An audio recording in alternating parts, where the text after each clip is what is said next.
आज 7 जून को पूरी दुनिया विश्व खाद्य सुरक्षा दिवस मना रही है। सरकारी फूड सेफ्टी विभाग बाजारों में खान पान की दुकानों की जांच करेगा, खाद्य पदार्थों के सैंपल लिए जाएंगे और लोगों को शुद्ध भोजन और स्वस्थ जीवन का संदेश दिया जाएगा।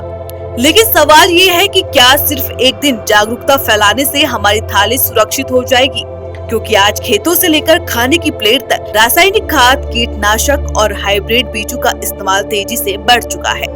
ऐसे दौर में उत्तराखंड के टिहरी जिले की हेमवल घाटी में एक शख्स सालों से एक अलग लड़ाई लड़ रहा है। नाम है विजय जड़धारी, जिन्हें बीज बचाओ आंदोलन का अगुवा कहा जाता है। विजय जड़धारी उन लोगों में शामिल है जो मानते हैं कि अगर बीज बचेंगे तो खेती बचेगी और अगर खेती बचेगी तो इंसान भी स्वस्थ रहेगा।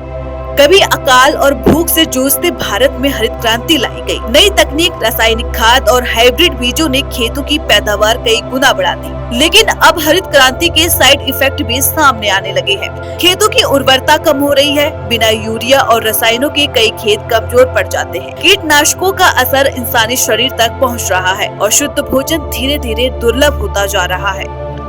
ऐसे माहौल में विजय जड़धारी हिमालय की तलहटी में परंपरागत खेती और देसी बीजों को बचाने में जुटे हैं। उनके पास उत्तराखंड के पुराने और दुर्लभ बीजों का विशाल संग्रह है, जो बीज कभी हमारे पुरखों ने उगाए थे, जिन्हें खाकर पिछली पीढ़ियां मजबूत और स्वस्थ बनी। विजय जड़धारी के पास राजमा की 170 से ज्यादा किस्में, पहाड़ी धान की कई दुर्लभ नस्लें, गेहूं के पारंपरिक बीज, मंडुवा, झंगोरा, चीड़ा, कोणी और मक्की जैसे मिलेट्स की असली प्रजातियां सुरक्षित है।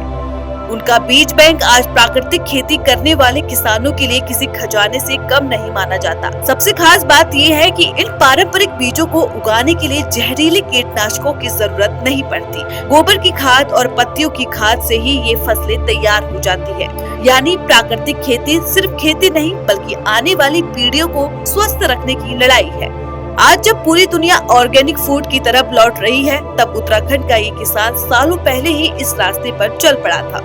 कृषि वैज्ञानिक भी विजय जड़धारी के काम को सलाम कर चुके हैं। उन्हें कई पुरस्कारों से सम्मानित भी किया गया है। विश्व खाद्य सुरक्षा दिवस पर ऐसे लोगों की चर्चा जरूरी है, जो सिर्फ भाषण नहीं देते, बल्कि धरती, बीज और इंसान की सेहत बचाने के लिए जिंदगी लगा देते हैं। आप क्या सोचते हैं? क्या हमें फिर से देसी बीज और प्राकृतिक खेती की ओर लौटना चाहिए? कमेंट करके जरूर बताइए।